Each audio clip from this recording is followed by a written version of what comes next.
Hello and welcome to Haman Nature. On this crossover episode with the great Bob Murphy, we talk about the fact that Trump just sent a tweet and threatened the 9 BRICS countries with 100% tariffs unless they knock it the hell off. That's wild. So I asked him all about that, what he thought the effects were, the causes were, what the shakeout would be from such a provocative stance, and in answering those questions, he tells us a lot about international finance and politicking and all sorts of interesting stuff. Strap in. This is a good one. Haman Nature, a journey in search of a peaceful and prosperous society with human nature as a guide. Led by your host, Adam Haman. Hello there, Bob. Hey, Adam. So I wanted to talk to you because I heard something in the news that I didn't understand, and I figure you would.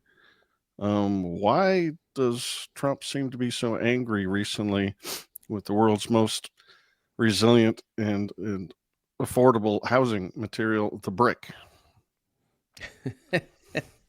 I think there's something about Big Wolf and some corruption behind the scenes, I believe. Big Wolf. All right. Well, we're, of course, talking about incoming President Donald J. Trump, who sent a provocative truth, which then became a provocative tweet. Shall I just read it for the fine folks? I think so. All right. He says, this is the future president, mind you. The once and future president. I think that's right. Oh, my Lord. He's Arthurian. Did a watery tart lob a scimitar at him? Okay, here's Donald Trump.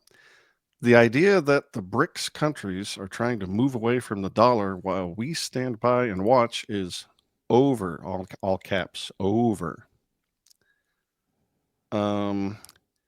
We require a commitment from these countries that they will neither create a new BRICS currency nor back any other currency to replace the mighty US dollar, or they will face 100% tariffs and should expect to say goodbye to selling into the wonderful US economy. They can go find another sucker. Seems a little inflammatory. Yeah. Now, is that where yours ended? Because in my version, he's got one more sentence. Oh, no, I might have copy paste errored. So yeah, let it fly. It goes on to say, there is no chance that the BRICS will replace the US dollar in international trade, and any country that tries should wave goodbye to America. Oh, wow. No, I missed that. Any capitalized words? Because that's how you yes. Dollar had a capital D. BRICS, of course, was all capital. International trade, just the I and the T were capitalized. But then he said, and any country that tries, and the C of country was also capitalized. That's how you know he means it. Yeah. Deciphering the Donald. Yeah, so what do you think? Why did he say that? What do you think he's trying to do? What effects, ill or good, does this portend? What do you think, Bob? Okay, so the context here is there has been talk, I think for years at this point, that, hey, the BRICS countries do not like the fact of the strength of the U.S. dollar, and by various metrics, the BRICS are certainly larger than the United States on a purchasing power parity measure, and maybe I'll take a moment to explain what that is. China alone surpassed the U.S. a while ago, I want to say like in 2014 or something. That might be off, but it's been a while. And by the way, so for what that means, in case people hear that thrown around a lot and they don't know the exact distinction, if you want to say like, what is the U.S. economy bigger than China? Of course, the official measures, the U.S. GDP is measured in U.S. dollars, and the Chinese GDP is measured in yuan. And so then you need to know, well, how do you compare dollars with yuan? And so one way is you can look at the official exchange rate in terms of the international currency markets, and then by that measure, the U.S. economy is still bigger than China's. But a different way of assessing that is to say, all right, well, in terms of a basket of consumer goods, like how many, if you want to say like a haircut and a pound of apples and this, that, and you a gallon of gasoline, you just throw in some stuff that a household might want, and then say, how many dollars does the typical American household need to buy that basket, and then do the same experiment in China, and then you use that as to say, that's what's called purchasing power parity, to say that's the sense in which we're putting dollars and yuan on a common footing. By that approach, China's GDP has been higher than the US's for a while now. Okay, so either way, the BRICS collectively are bigger than the US, of course. And so people for a while have been saying, well, why don't they just develop their own currency? Because right now the US is still the dominant global reserve currency. And so I think that's the context. And they've been having summits and so on. And there was something, within the last 3 months or so where they had a big thing. And there's always logistical problems. And so this is a divide even like among Austro-libertarian types. This is like a running dispute. In fact, when I was on the zero hedge debate in February of 24, it was Jim Rickards and I were against Brent Johnson, the dollar milkshake guy, and Michael Every on this question about, what's the pace of global dollar or de-dollarization, I should say. Okay, so this is a running thing about, how fast is this going to happen. And so I think, Adam, Trump is coming in on this issue amidst all this talk, and it's a very Trumpian thing to say is, no, our best days are ahead of us, and it's the king dollar, and we're not just going to sit here and watch as these foreigners plot to get out from under our thumb, that no, we're on top, and we're going to just, if we catch any backsliding, we're going to show those people who's boss. So I think that's the context for this. Yeah, real quick question. Excuse me, I don't want to derail you, but as you were talking about purchasing power parity. Mm-hmm. When economists are looking at that and comparing it, do they try and disentangle weird things like government subsidies or, I don't know, slave labor or any other weird distortions, or do they just take what it costs in the store, and forget all the rest? All right, so the honest answer is I don't know. That I've never looked deeper into how do they actually compute that stuff. I'm just telling you what the concepts mean. But that's one reason. So let me answer it this way. So for, let's say, chauvinistic Americans who are like, no, we're number one, and those Chinese communists can't hold a candle to us and whatever. And if I say, oh, by the purchasing power parity metric, China, years ago surpassed the U.S. in terms of total output. And if they want to say, oh, I don't believe in that academic, pointy head stuff, get out of here, that's fine. But what's ironic is it's a typical MAGA person who also thinks, oh yeah, those dirty Chinese, they're manipulating their currency in order to boost their exports to the U.S. And so what that means is they're keeping their currency artificially weak against the dollar. And so yes, the Chinese government could be using, for example, they could just be taxing their own people and then taking the tax revenue, measured in yuan, and then going into the foreign exchange markets and using them to buy dollars to then go buy treasuries.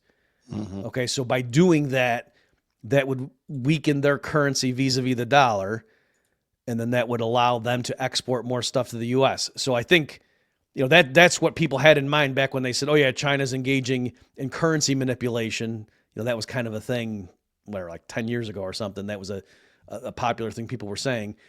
Actually more like 15 years ago, right? So that's what they mean. So what I'm saying is that's why I don't think looking just at the official US dollar yuan exchange rate is necessarily meaningful. Just that's one example of the kind of thing you might have in mind, Adam, is that, yeah, if a government is deliberately undervaluing their currency, perhaps in a misguided mercantilist effort to boost their exports, then that might also artificially reduce their official GDP relative to the U.S.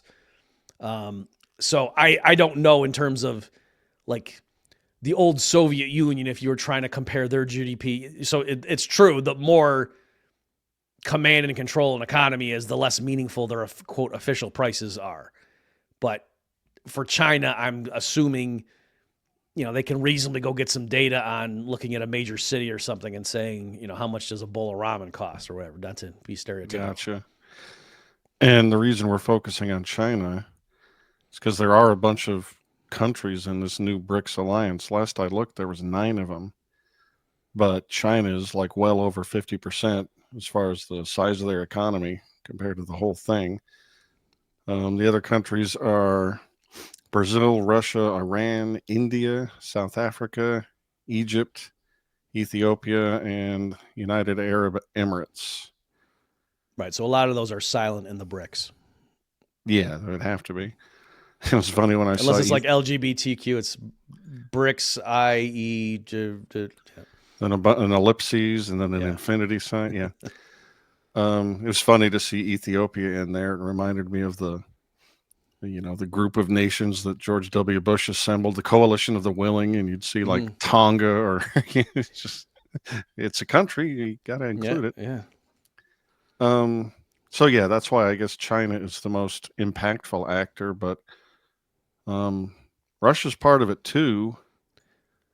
And I find that one really interesting because listening to some of the things Putin has said, it seems like the only reason he's really interested is just because of the sanctions and whatnot that the West has foisted upon him since the Ukraine thing kicked off. And he wants other options, obviously, but it makes me wonder, like, if we had a healthy relationship, whether Russia would even want to be involved in this thing. It seems a little weird.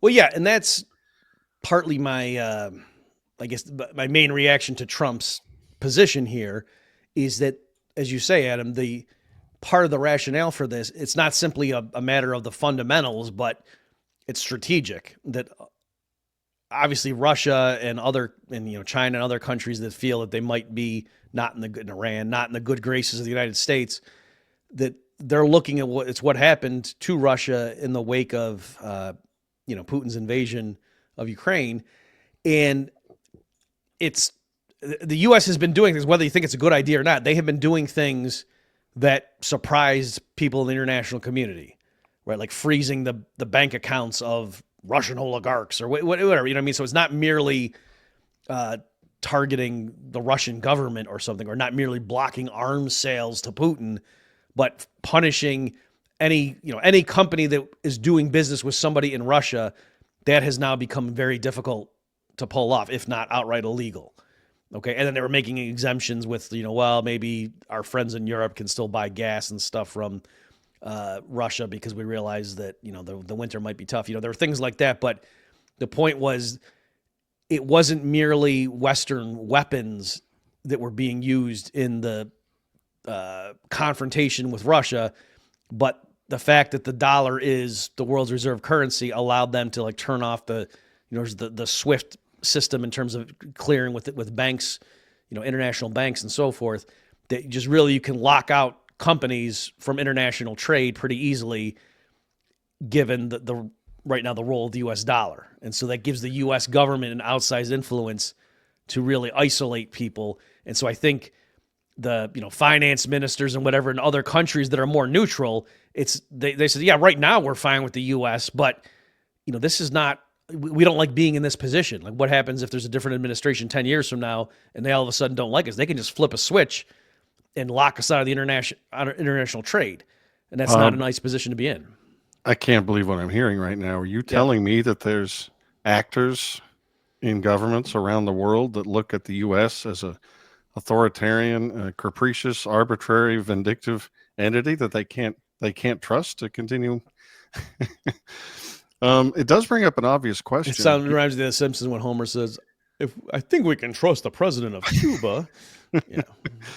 It makes me wonder, given how obvious what an incredible boon it is for us as Americans that the dollar is used as the world's reserve currency, when government actors here decide to use these methods to try and, use the stick and control other countries, do they even think about what they're risking?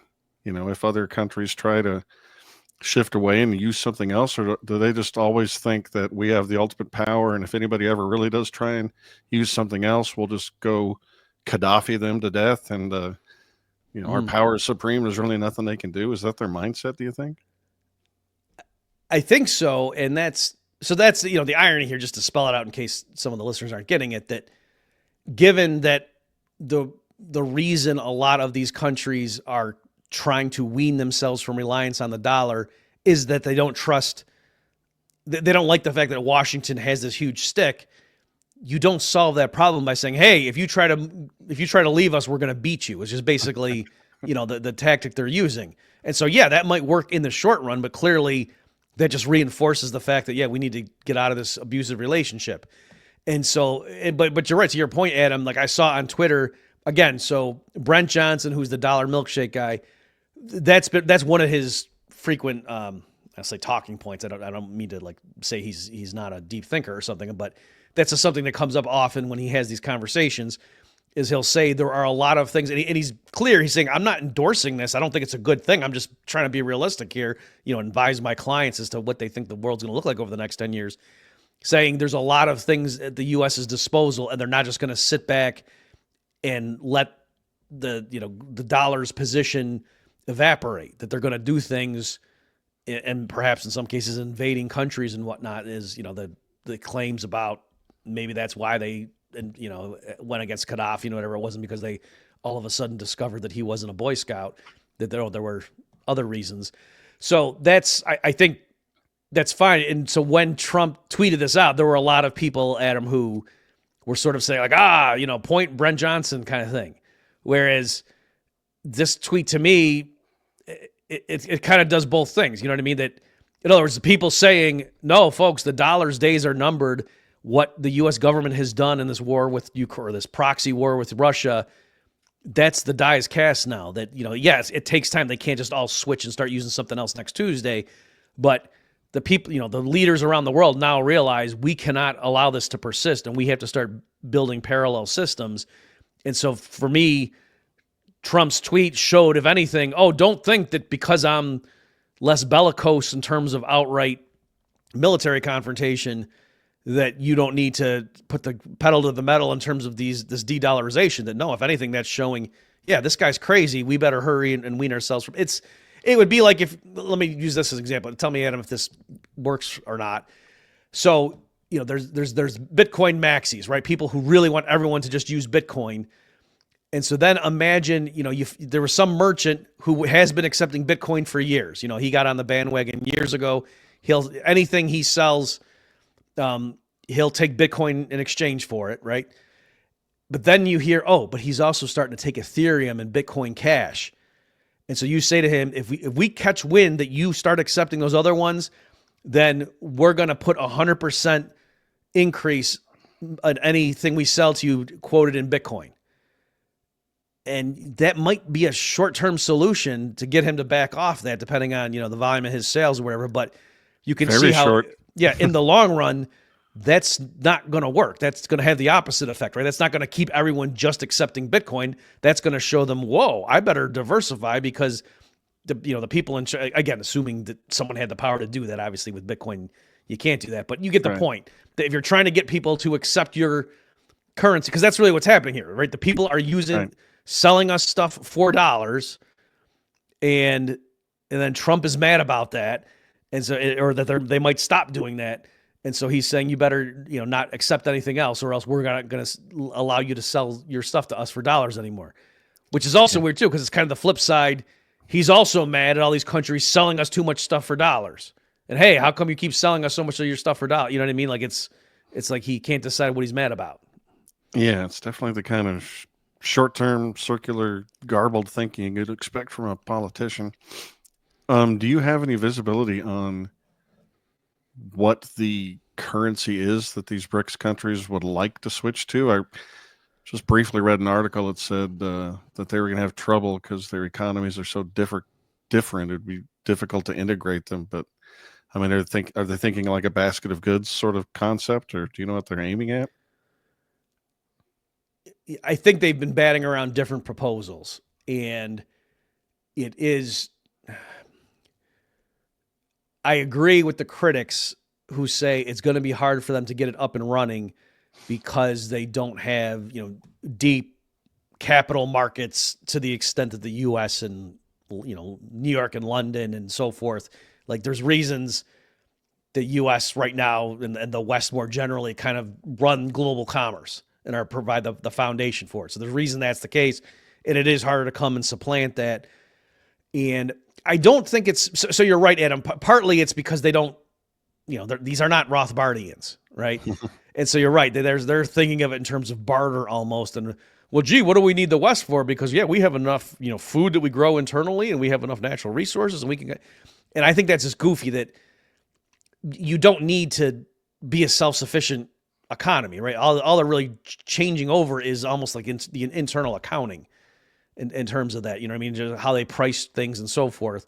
So if you get what I'm saying, like there's plenty of countries right now just dealing with themselves, right? Like if China sells something to Russia, who then buys or then sells something in turn to South Africa or whatever, like that's a lot of those transactions, at least before the war, would be priced in U.S. dollars. Mm-hmm. Certainly, if it involved oil, and so even though it wasn't that it was going into and out of the United States, so I'm just saying that it really isn't essential that these economies need to all be interrelated and so on, except for if there's like sanctions involved. Obviously, at some point, you can say, no, we want to make it so that you can draw an imaginary line around us and we could all be self-sufficient internally vis-a-vis the rest of the world.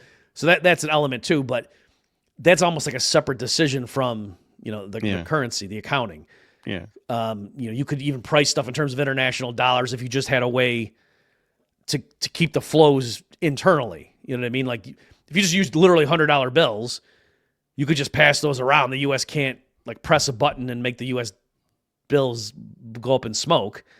You know what I mean? So you can do whatever you want. You can have the bills just sitting in vaults in Moscow and China and so forth, and they could just trade claims against that electronically internally. So it's a lot of a big part of the problem, Adam, what I'm getting is these people, they're central planners, right? So they don't know how to think about this stuff. And that's one thing that I was saying in that zero hedge debate was there's plenty of private sector alternatives to government issued fiat money that are being developed. Like you can have blockchain solutions, you can have gold that's stored somewhere and just digitally transfer the claims on that. You could have a basket of goods. There's all sorts of things they could do. So I think they're having trouble coming up with a substitute for all the reasons that, like the Bretton Woods Agreement, the reason they could hammer that out was because the U.S. was so dominant, right? Whereas these countries, there's more rivalry involved. They each have different strengths. Obviously, China's the big boy in town, but I think that's part of it, that they want to still maintain the government control of the printing press. Whereas, if they were willing to just go to a full-blown decentralized market-based solution, I think they could pretty easily, just allow their people the freedom to use that stuff. And I think they would naturally gravitate towards something that, probably would involve gold and or Bitcoin. Well, given who we're talking about, I'm going to bet against that being the thing. Right. I want to ask you a bunch of questions about what you think Trump's thinking, what prompted this, where do you think this will go, both economically and militarily. But to put a little spice on it, I thought I'd read a little more from this article I just read.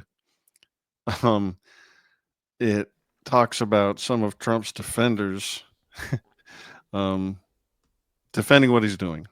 Mm-hmm. So this article says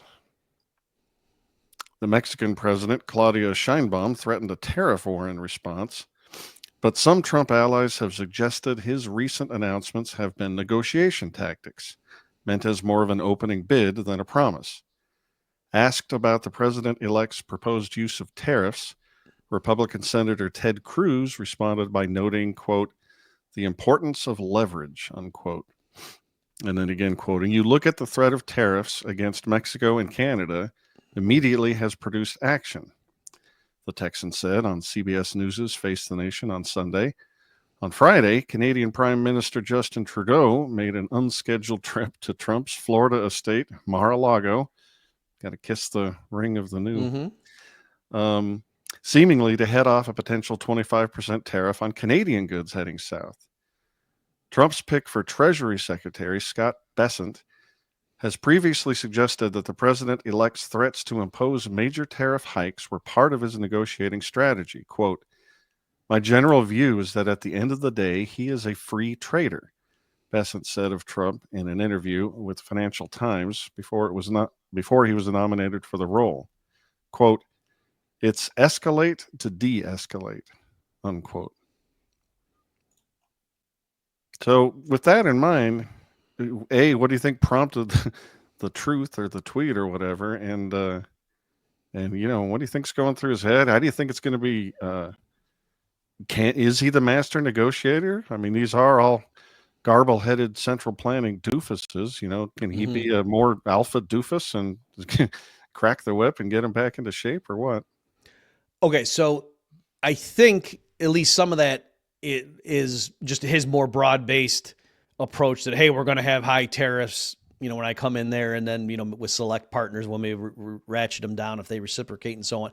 So I think that's separate from, hey, if we catch wind of any of these BRICS countries trying to develop their alternate currency, then we're going to slap on 100% tariffs, right? That, in other words, I don't think he's accusing Canada of trying to set up an alternate, currency. And then you're right. I've seen guys like Steve Moore, for example, that are, old school free market guys, free traders who are now, on Team Trump. And so that's one way I've seen two major defenses of this that in my mind are at least plausible. So one is to say, oh, he wants to just replace income taxes. And so, you can argue if it's dollar for dollar, that's plausible, especially if they cut government spending a lot such that tariffs could completely replace the IRS. I would actually be in favor of that. I don't think that would happen. And so I'd be worried about letting the genie out of the bottle, but strictly speaking on paper, if you could do that, yeah, that'd be awesome. And then the other one is what you're saying, the strategic thing where Trump is just threatening tariffs with the goal being to get them to reduce their tariff barriers so that we're not the suckers sitting here just trading with everybody. Because, we all get, Bob, that the case for free trade is a unilateral one, that if tariffs are stupid, just because other countries are putting tariffs against us, it only hurts us even more to put tariffs, on their stuff. But you got to look at the game theory involved. And I think I might have used this before on this podcast, Adam, but to me, that's like saying, if you go into a bank and you hand a note over to the teller that says, I'm strapped with dynamite, you might walk out of the bank with more money. But that doesn't mean blowing yourself up is the way to riches, right? It's a very dangerous game. And then if you do have to, have your bluff called, then you're hurting yourself, right? So if people want to say 9 times out of 10, when Trump threatens some given country with these huge tariff hikes, they're going to back down. And so in the long run, we think overall it's worth it. Okay, but guys like Charlie Kirk and even Vivek Ramaswamy, unfortunately, when they're out, on the campaign trail talking to people about tariffs, they're not merely saying, oh, yes, we realize this is a tax and it's bad and distortionary, but it's a regrettable evil. That's not what they're saying. No, they're saying all these benefits to national security and, domestic manufacturing jobs and blah, blah, blah. And, the world, life is more important than GDP, you consumers. They're saying all kinds of, and like Orrin Cass is another one, that they're talking all about the virtues. And hey, look at how rich the U.S. was back when we had all kinds of tariffs. And even Pat Buchanan, I hate to say, back when he was, running for president, whatever, that's, so they weren't merely saying that, oh yeah, it's strategic and we know that putting tariffs on ourselves is stupid, but sometimes if you threaten to do something crazy, you get the other guy to back down. That's not merely what they're saying. Do you have any insight on how this has been perceived by the countries in question? I think so. That's something that Vivek was saying, and like along the lines of what I just said. So I recently did an episode where I walked through it was Vivek and Charlie Kirk were at some university in Georgia. I don't know exactly which one it was. And they were like having the students come up to a microphone, and it was very, impressive that those guys are good on their feet. And one of the students was a self-described Austrian and asked about free trade. And, I don't like Trump's tariffs and whatever.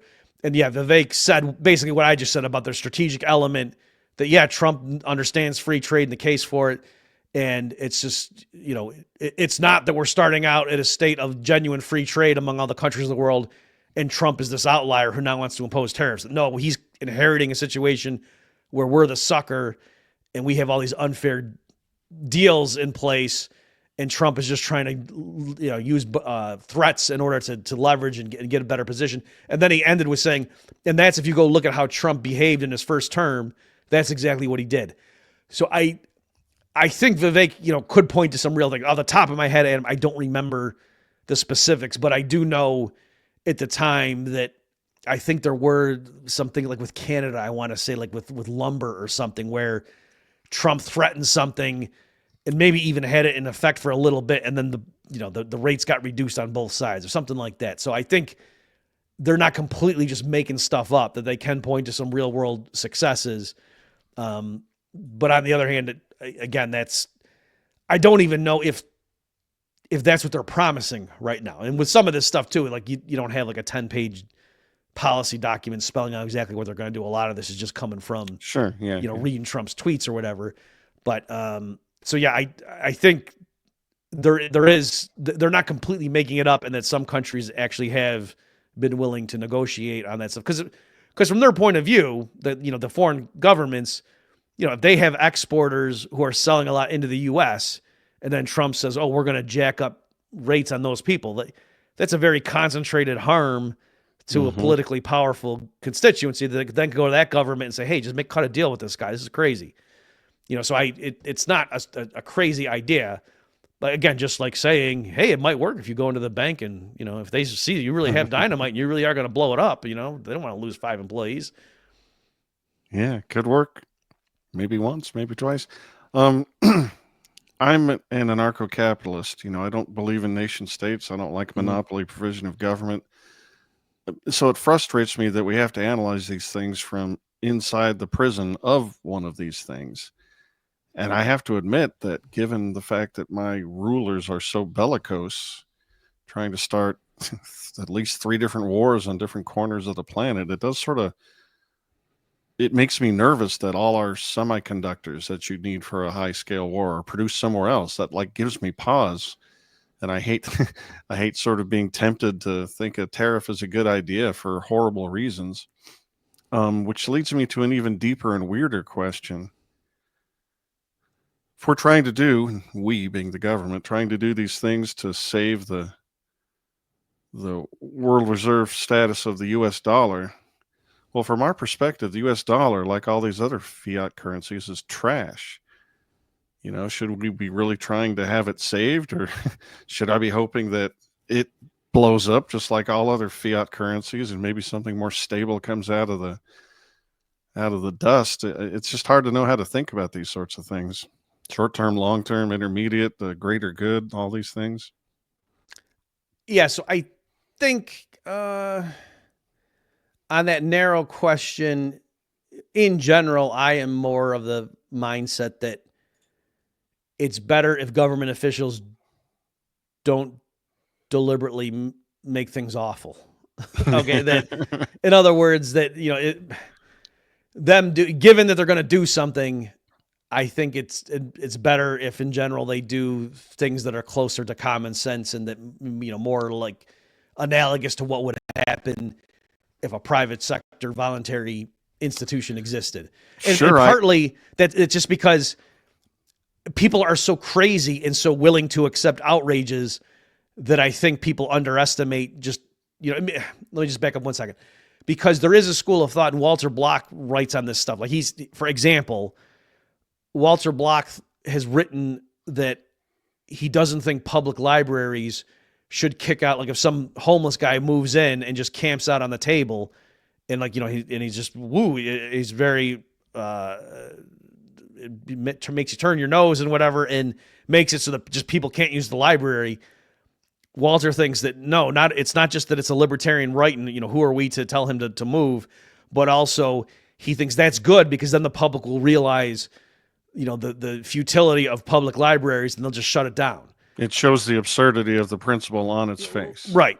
And I disagree with that strategically. I do too. Because I think it assumes, most people are like Walter Block, and all they need to do is just see something and have it explained to them, and then they'll see the light and become anarcho-capitalist. And I don't think that's the case. I mean, just look at how horrible like the Gulag system was and how awful the Soviet Union was, and it lasted for several years. So eventually it reached an end point, and the absurdity and the contradictions mounted, and they overthrew that system, but it took a long time and millions of people died. So I don't like the idea of, oh, let's just let everything go to hell because then there'll be a crisis, we'll hit rock bottom, and then out of the ashes, we'll have a better society. I think that, I don't want my kids going through that. I'll put it that way. Oh, I totally agree. I'm not a collapsitarian for exactly those reasons. But what the government is doing is so big and complicated, I can't predict which is the most sensible route. Mm-hmm. Like if they peel back their semiconductor operations through the use of tariffs and get themselves satisfied that they've got the lithium and the steel and everything that they need, is that going to make them even more warlike?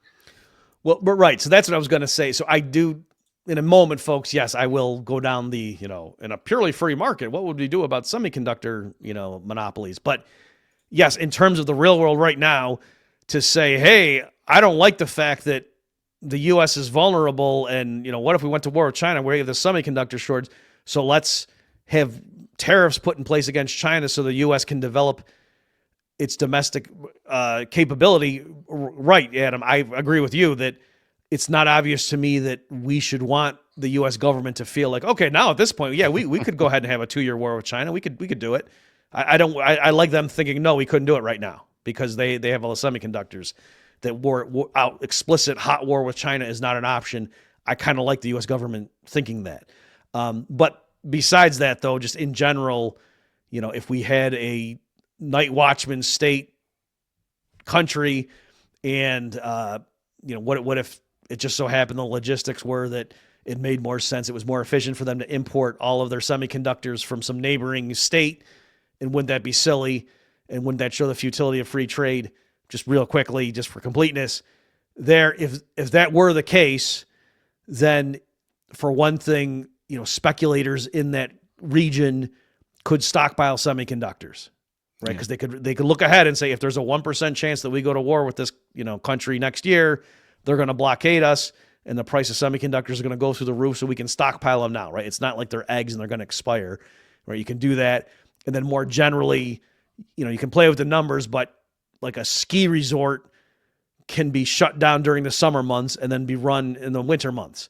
All right. So in the real world, this isn't science fiction. In the real world market economy, there are operations that are, put on mothballs for some period of time because when it's running, it's profitable enough that it justifies the whole thing, existing. And so likewise, if it's like, yeah, once every 10 years, we might go to war, in which case we need this domestic semiconductor factory cranking out stuff, well, the market could go ahead and do that. What doesn't make sense is say, oh, let's let some central planners in our capital decide when we need semiconductors. We're going to use tariff policy. That's not going to work. They can't anticipate this. They don't have the relevant information. Yeah, that makes perfect sense. I just want to double down on how weird this world is, where I don't know what's good news or bad news or what's good government policy. Similarly, like when I found out that Russia and China too, I think, have these hypersonic missiles that we can't stop. I think Russia just dropped one on Kiev. I'm like, well, that's horrifying. It couldn't be worse news, right? Except maybe the existence of that technology will slow down my own ridiculously aggressive and warmongering government. Give them pause to not push as hard as they've been pushing for the last, I don't know, several decades at the very least. It's confounding. I don't know. There's no question in there. It's just confounding. Yeah. A lot of this stuff, I don't know enough of the history and the military capabilities to speculate on it, but I have heard a case to be made against like the nuclear non-proliferation treaty, right? So a case against that to say it's not good for the U.S. government and its close allies to just police the world and use money and threats to keep other governments from developing nuclear weapons. That it's kind of like gun control on a global scale, and just like you could say, it's to say, oh no, it's very naive for the progressive leftists to say domestically, no, don't worry, have the government disarm everybody, and then if you ever get in trouble, you just call the police and they'll come and take care of it, and this way you're not going to get assaulted by a private criminal. that likewise to just say, oh no, we're going to have all the responsible governments have a monopoly on nuclear weapons, and they'll keep, all the other governments from getting them. And then if some country gets invaded, they'll just call on NATO or whoever and say, hey, come help me. And that's how we ensure, right, that it's the same kind of logic. Yeah, we can definitely see how bad the status quo is with that treaty and that principle. But on the other hand, if every person, country, HOA on the planet had nukes, that would worry me tremendously. And the gun control argument isn't a perfect analogy, because a gun can be used as a perfect defensive weapon. Aim at one guy, the bad guy, and pull the trigger and he goes down. Whereas a nuke, I mean, by description and definition, cannot be used without killing innocent people. Well, you need atomic bullets. That's what... There you go. Real tiny nuclear arms. I have a weird question, but I don't want to drop it on you until you've had your say about what you think is gonna happen with Trump's crazy threats, and what do you think BRICS is going to do? Do you think there'll be more coalitions that'll either try and join BRICS or start a third thing, or what do you think is likely to happen? I think it may be true that in the short run, yeah, he does get some concessions, but I think just him tweeting like that's just going to confirm for people that, yeah, we, in the long run, we need to make plans. We cannot be dependent on the US dollar. This is just too much power to have in the hands of one government. So I think that's just going to accelerate. Also with this stuff too, even if it weren't for that, I just think the natural forces of the development of different rails in the financial sector for moving payments around, this kind of stuff that with my day job with Infinio, stuff we're doing, it's for people who are not right in the space. I think they don't realize how fast this is happening, but just using blockchains of various types just to move different assets around. I think 20 years from now, it's just, everything's going to be so splintered, and it's just going to be so easy, even for just a wealthy individual, let alone a government, to just move around and switch between different currencies and different asset types and whatever, and say, oh, I want to send the equivalent of, 60 tons of gold over to this person and And I just think that's going to be so easy to do, that the idea of the US dollar being this dominant reserve currency is going to be obsolete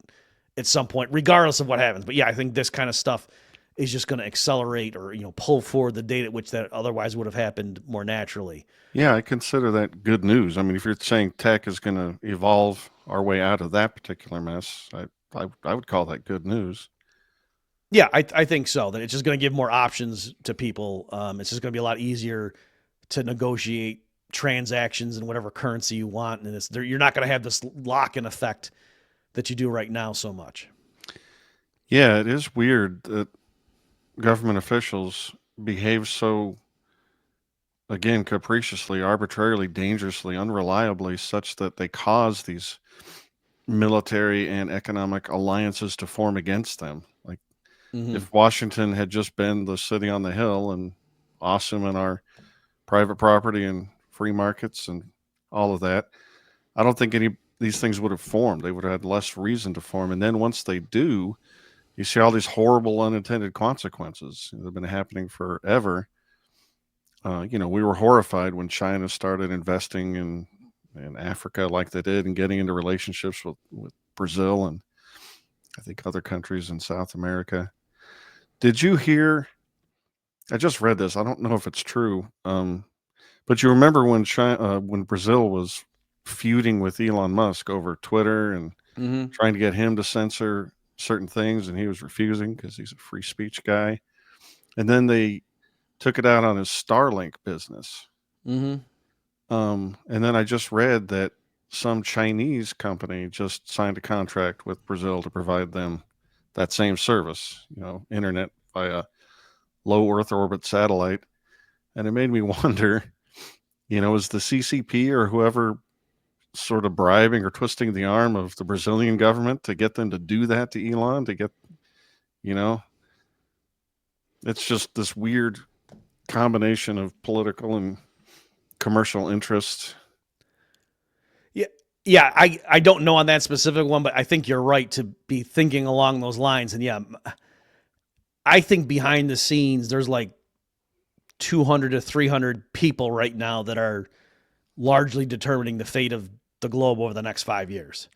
Yeah. And that, within, they're not omniscient and omnipotent, but I'm just saying that the course of events, I think it's controlled by a relatively small group of people. But fortunately, they're not all aligned. Like they're all, it's like the different mafia families. They all want to control New York or something, and they make deals with each other, but they are in conflict with each other. But yeah, I mean, Elon Musk, he's personally worth more than most nation states in terms of the disposable assets of the various governments involved, and given the technologies he's developing, I think we've talked about this before, Adam, that I think partly Elon Musk is working on stuff and they're investing in next levels of AI and so forth, and with all the developing rockets and whatnot. I think if I were Elon Musk, I would say I just need to remain alive and out of prison for 10 years. And then I'm going to be in a spot where I'm untouchable. I'm going to literally have a private robot army that can defend me physically, and I'll have killer satellites in space that can, if some minor, some mid-level government wants to go against my empire, I could seriously knock out their satellites and make it so that their missiles can't even hit my stuff. Just you know what I mean? 3 more administrations and I'll be set. So I really do think, so for him, when Trump, I think that's partly why he went so all in on Trump. He just got 4 years right there where he knows, okay, I'm okay. And, I can just solidify my defenses and whatever. So anyway, clearly if Trump had lost, the other side of this, the left side of this regime, I think they were going to penalize Elon, I think severely. Totally. Yeah. I mean, he might have ended up in prison. Yeah. Yeah. And in Russia, they famously, certain billionaires cross Putin or whatever, they end up in prison for bogus charges. Yeah. So that's not a weird thing. And we saw that, like you said, with Brazil and whatever. I mean, there were people openly talking about how Elon needed to be arrested, that he needs to be stopped. So you could say, oh, it didn't happen and that was all childish talk, but it's partly because it fell out of the news cycle because Trump won. Yeah. And it's not an issue. So yeah, I definitely, and I'm not saying it's like, oh yeah, Trump's the hero of humanity and the other guys are monsters. I'm just saying though, yeah, that in terms of the different factions involved and the coalitions they formed, that yes, clearly the whole, blockchain community, they did not have friends in the various positions like at the SEC and whatever under the Biden administration. And then, the Trump team coming in, they're not all Rothbardians, but there's a lot of people that are very friendly to entrepreneurship. And we just got to have regulatory certainty and let people build. And we want to have, the U.S. be the Bitcoin capital of the world. And, people talking like that. So it's not, again, laissez-faire anarcho-capitalism, but it's certainly, I would say, many respects better than what would have happened. And certainly if you are Elon Musk yourself, which one did you want to win? And what your personal future, what's the trajectory of your success is much better with Trump winning. I think horrible forces are arrayed against us. And, we face calamity on multiple fronts, but I do think it was a huge white pill to see Elon make the move he did in such dramatic fashion. And then to see a whole bunch of those people you're talking about, really rich, really influential and smart and powerful tech entrepreneurs following suit. That was a big deal when they turned against Biden and then Harris and supported Trump. Yeah, and I don't know, because you even saw too, like with the MMA fighter, doing the Trump dance and all that stuff, and or was that guy just a boxer? I'm getting mixed up now. I'm showing it because I'm a pacifist, folks. I don't watch that stuff. In ancient Rome, I would not have watched Christians being eaten by lions either. You should all be ashamed. But that's a joke, everyone. All right. So it's I don't know how much of it is like, oh yeah, these people were conservative Republicans all along, and now they feel like they're able to let it out, or for some of them, is it just they're going with the crowd and they realize like, oh no, Biden's out, Trump is in, so now I'm gonna be, hey, MAGA. I've always been MAGA. I don't know with some of this stuff as to some of these people and how they're moving, but for sure, yeah, it's amazing to see how fast it switched. It's a total tangent, but we got a little bit of time. I wrote an article at hamannature.substack.com a few weeks ago about how often it is that people's normal day-to-day IQ is so much higher than their political IQ. Mm-hmm. And there's a great reason for that. You get immediate feedback in your real day-to-day world when you do something smart Right. versus stupid. Whereas in politics, it's all diffuse and distorted, and you can exist on a bundle of lies and not understand why your votes are bringing you misery, because you can be lied to in that sense. So you're kind of dumb. Mhm. And I think tech genius entrepreneurs are real similar. They probably grew up in a stew of moderate to severe leftism in school. And I think that until it looked like the Biden / Harris regime was going to really turn on tech, and they could see that, and it was like literally a left thing versus a right thing. Till that happened, I just suspect they were just reflexively center left in their politics. Nothing extreme, nothing goofy, but I'm a good person, therefore I'm a Democrat, that sort of thing. Yeah, who the heck was I talking to? I can't remember. I was talking to someone recently about this. And with a lot of this stuff, I don't think it's that people became conservative. I think it's that No. everything shifted to the left, such that like J.K. Rowling, who Yeah. was a left-wing feminist 20 years ago, is now, a radical TERF who's allied with, the right-wing evangelicals because she doesn't think people born with penises should be allowed in women's sports, and that's kind of weird that that's where we are, but that is where we are right now. That is where we are.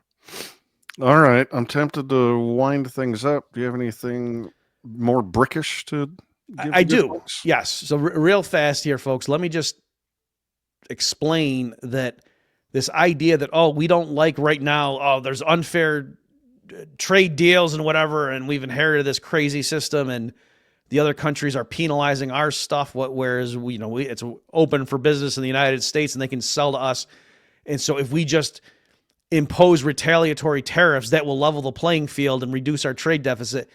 Largely speaking, that doesn't work. All right. And so real quickly, what does it mean if we're having a trade deficit? It means that, think of it this way, that foreigners want to, when they have a certain amount of dollars that they're spending on our stuff, but that it can include U.S. assets, including things like treasury bonds. Okay. And so if foreigners want to buy more of our assets than Americans want to buy of theirs, then the difference is made up in the trade deficit. Okay. And so if right now, for whatever reason, foreigners want to, the amount of stuff that Americans want to spend on foreign goods, foreigners don't want to spend that much on U.S. goods, and they make the balance up by buying our, debt or stock or real estate or whatever, by then just making it harder for Americans to buy foreign stuff, that reduces the flow of dollars flowing, from Americans' hands to foreigners, right? Because now Americans aren't buying as much stuff from foreigners, right? So when Americans buy stuff from Japan, they use dollars to get yen to then buy the Japanese stuff, right? So if Trump imposes a huge tariff on Japanese exports or, imports into the U.S., now Americans aren't spending as many dollars on yen, and so that makes the dollar strengthen against the yen. So now the Japanese have fewer dollars with which to buy our stuff. And so it's, this idea that, that if you just make it harder for Americans to import stuff, that won't affect our exports. And so therefore that will be, that will help our trade balance. That's largely wrong.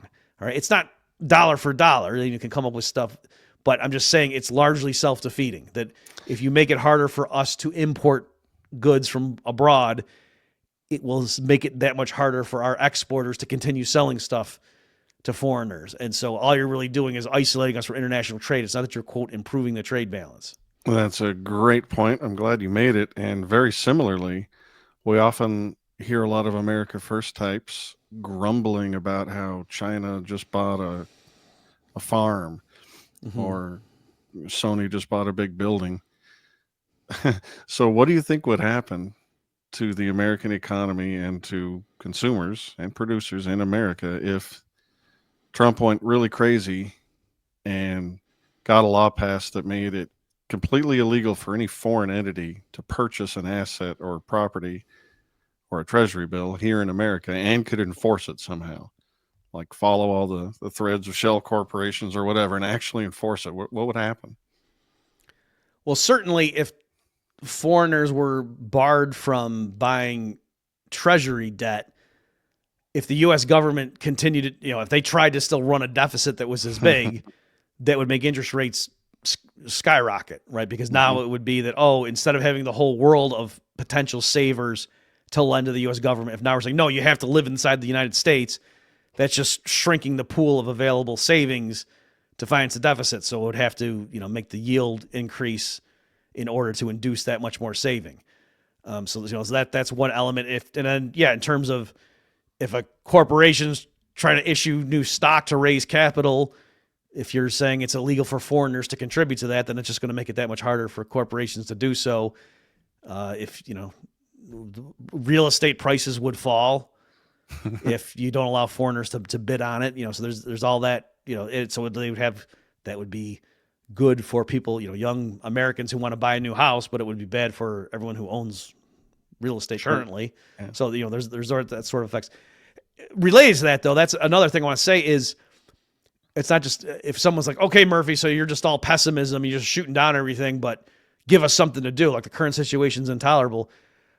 If Trump just said, yeah, I'm going to have Elon and Vivek go nuts and we're going to cut $1 trillion of federal spending next year and not raise taxes, and so that the deficit's $1 trillion lower than otherwise would have been, that right there would do a lot to, quote, improve the trade balance, right? Because again, it just the intuitive way to think about it is if foreigners are lending us money, it's like effectively they're lending us the dollars, right? So they don't have those dollars to then buy our exports. Or another way of putting it is if they're gaining $1 trillion in our debt, what are they sending us in exchange for that, right? Because that means down the road we owe them payments. So what are they giving us right now? They're giving us like TVs and cars. So if the thing you're objecting to is, hey, how come they're sending us more TVs and cars than we're sending them wheat and jet aircraft? It's partly because our government is borrowing trillions of dollars, partly financed by foreign lenders. And so if we just stop doing that, in the mechanics of it, in case you're wondering, well, how does that work step by step? If the government just cut spending and reduce the deficit to zero, that would make yields on treasuries fall. And then that would make treasury debt less attractive to foreigners, so they wouldn't try to buy as much. So that would make the dollar weaken, actually. That might be counterintuitive for people. And then that would make it easier for U.S. exporters to sell abroad, right? So that's kind of the step-by-step. But the big picture is, yes, if foreigners aren't lending us as much money, then they don't need to send us as many goods and services, to kind of make up for that, to like explain how is it that they're gaining our assets? Well, because they're sending us goodies. So if we stop selling them so many of our assets, namely government debt, then the trade flows reflect that. So that's what I would say, that, instead of like raising taxes and whatever, how about the U.S. government just stops borrowing so much? And that actually would do a lot to, quote, improving the trade balance. Heck yeah. All right. Well, that was great, wonderful, smart, funny stuff. I'm glad that we got a incoming President Trump to do weird and wacky things that we can talk about, because you stopped fighting with Jeremy Kauffman on Twitter, X. So I was getting worried. Yeah. I just had to make sure I didn't stand him up. No, he's coming on my show, the Bob Murphy Show. That's awesome. What are you going to talk about? Probably something that's going to get me fired, but in any event. Yes, exactly. He'll at least toss out half a dozen third rails. You don't want to step on any of those. All right. Well, I look forward to that. Try to limit it to midgets. That's really what we're going to. That's the safest deal with the midget question of all the third rails. The MQ. All right. The little people controversy, as they like to refer to in polite society. They love hearing that talk. Well, I look forward to checking that out. If you want to check that out, dear listeners and viewers, go to bobmurphyshow.com. He has, depending on where you're listening to this, go there, get all his other episodes. They are always interesting, always very high level, very smart, very thorough. And if you're already there, please check out YouTube, my show at Haman Nature, Haman, and also my Substack, hamannature.substack.com. Thanks, Bob. Always a pleasure. And we'll talk to you all later. Thanks, Adam. Thanks, everybody.